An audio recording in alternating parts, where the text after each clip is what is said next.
Se alguém roubar um boi ou uma ovelha e abatê-lo ou vendê-lo, o ladrão deverá pagar 5 bois pelo boi e 4 ovelhas pela ovelha. Se o ladrão for apanhado arrombando e for atingido e morrer, não haverá culpa pelo sangue derramado. Mas, se isso acontecer depois do amanhecer, haverá culpa pelo sangue derramado. O ladrão deverá restituir tudo o que foi roubado.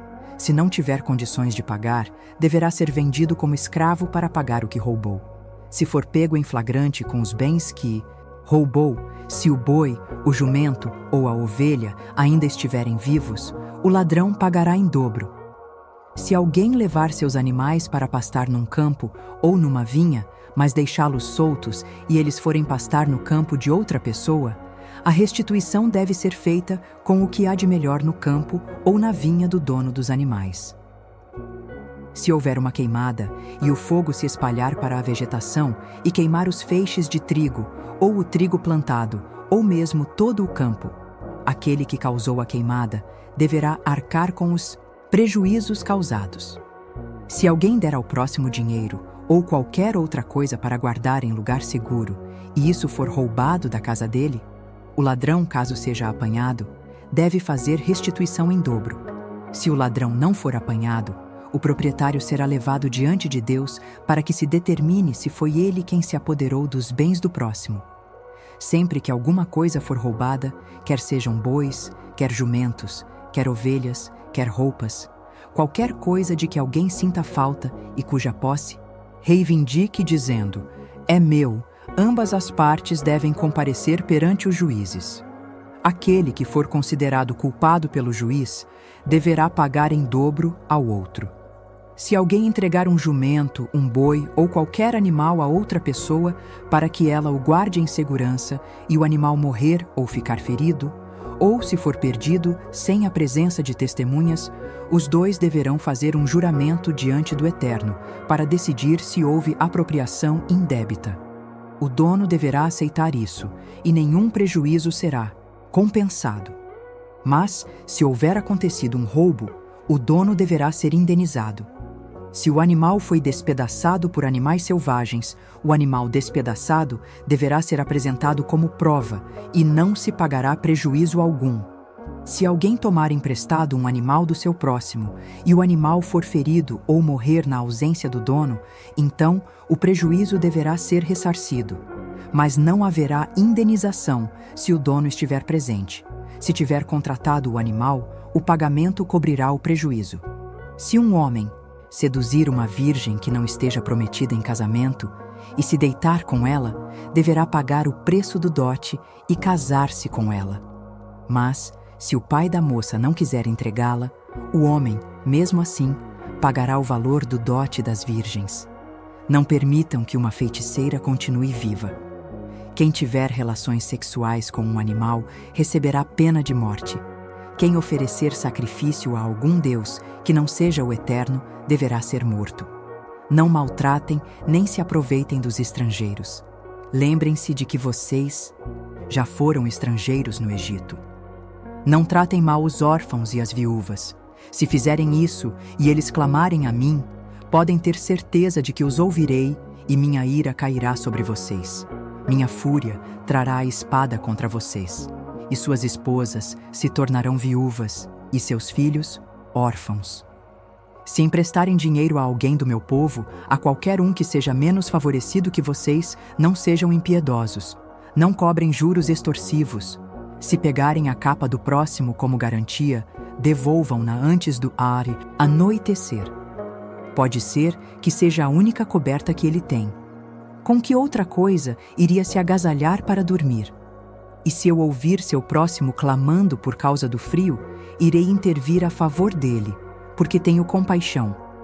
Não pronunciem maldição contra Deus, nem amaldiçoem seus líderes. Não sejam avarentos quando seus barris estiverem cheios de vinho.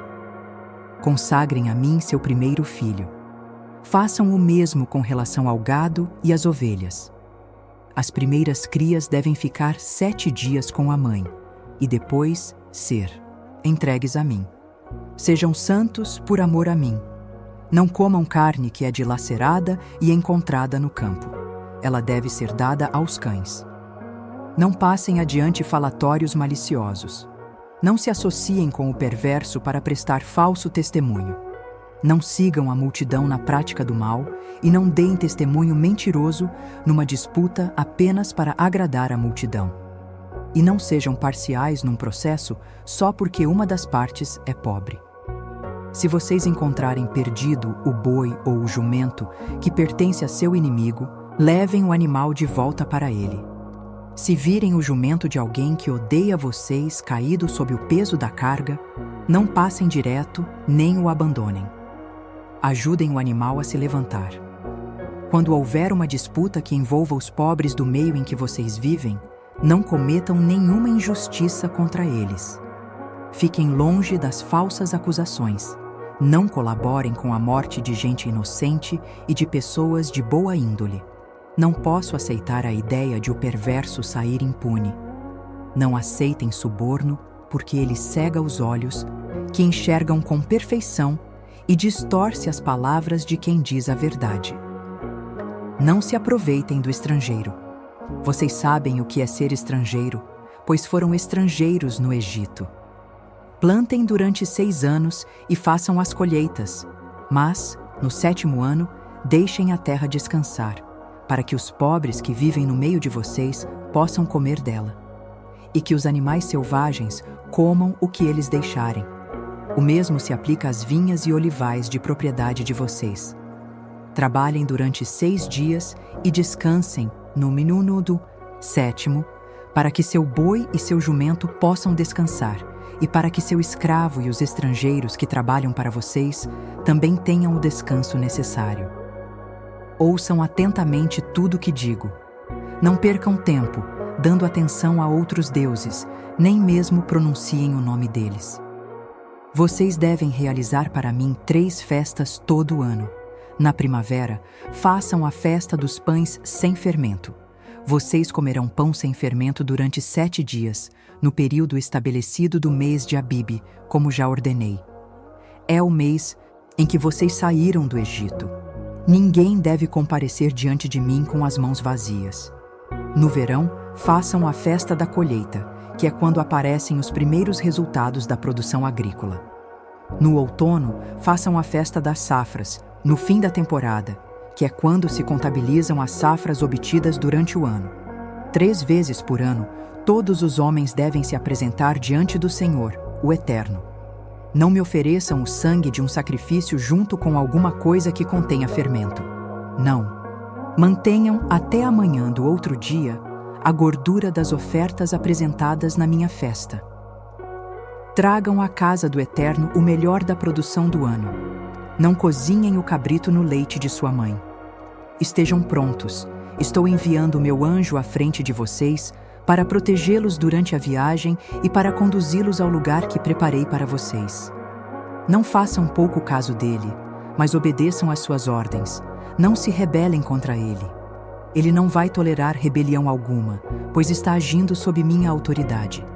Mas, se obedecerem a ele e fizerem tudo o que digo, serei inimigo dos inimigos de vocês e lutarei contra eles.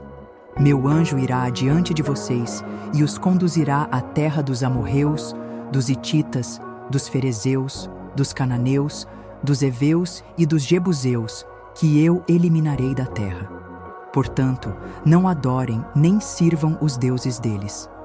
Não adotem nenhum de seus costumes, porque vou fazê-los desaparecer da face da terra, assim como vou pôr abaixo seus símbolos fálicos de pedra. Quanto a vocês, sirvam ao Eterno, e Ele abençoará sua água e seu alimento. Eu livrarei vocês das doenças. Não haverá abortos nem mulheres estéreis na terra em que vocês habitarem. Farei que tenham uma vida plena ali. Enviarei meu terror à frente de vocês e deixarei em pânico aqueles de quem vocês se aproximarem. Vocês verão seus inimigos pelas costas, pois eles vão fugir. Enviarei desespero à frente de vocês.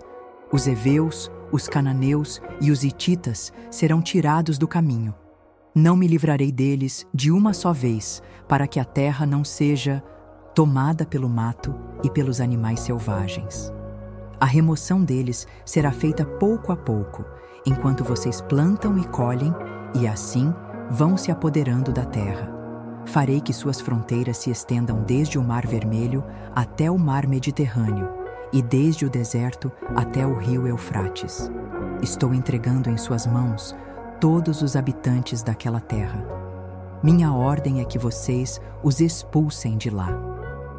Não façam nenhum acordo com eles, nem com os deuses deles, porque eles não ficarão no mesmo território que vocês, justamente para que não induzam vocês a cometer o pecado de adorar os deuses deles. Fiquem atentos, porque esse perigo é real. O Eterno disse a Moisés: subam ao monte até a presença do Eterno, você, Arão, Nadab, Abiú e as 70 autoridades de Israel. Mas eles devem adorar de longe. Apenas Moisés deve se aproximar do Eterno. Os outros devem manter distância. Já o povo não deve subir ao monte de forma alguma. Moisés comunicou ao povo tudo o que o Eterno tinha dito, repetindo todas as regras e regulamentos. E todos responderam a uma só voz: faremos tudo o que o Eterno disse. Em seguida, Moisés registrou por escrito as instruções do Eterno. Na manhã seguinte, ele acordou bem cedo e ergueu um altar ao pé do monte, construído com 12 colunas de pedra que correspondiam às 12 tribos de Israel. Também instruiu alguns jovens israelitas na apresentação de ofertas queimadas e ofertas de paz com touros. Moisés usou metade do sangue para encher algumas bacias, e a outra metade derramou sobre o altar. Em seguida, pegou o livro da aliança e fez a leitura dele diante do povo, que escutou tudo com muita atenção. Eles disseram: faremos tudo o que o Eterno disse. Sim, vamos obedecer. Moisés aspergiu sobre o povo o restante do sangue que estava nas bacias, dizendo: este é o sangue da aliança que o Eterno fez com vocês, segundo as palavras que acabei de ler. Em seguida, Moisés e Arão, Nadab e Abiú e as 70 autoridades de Israel subiram ao monte e viram o Deus de Israel. Ele estava de pé sobre um piso recoberto de pedras parecidas com safiras, que evocavam a pureza e o azul do céu. E as autoridades dos israelitas, mesmo tendo visto Deus, não morreram e ainda comeram e beberam na presença dele. O Eterno disse a Moisés: suba mais para o alto do monte e espere por mim ali.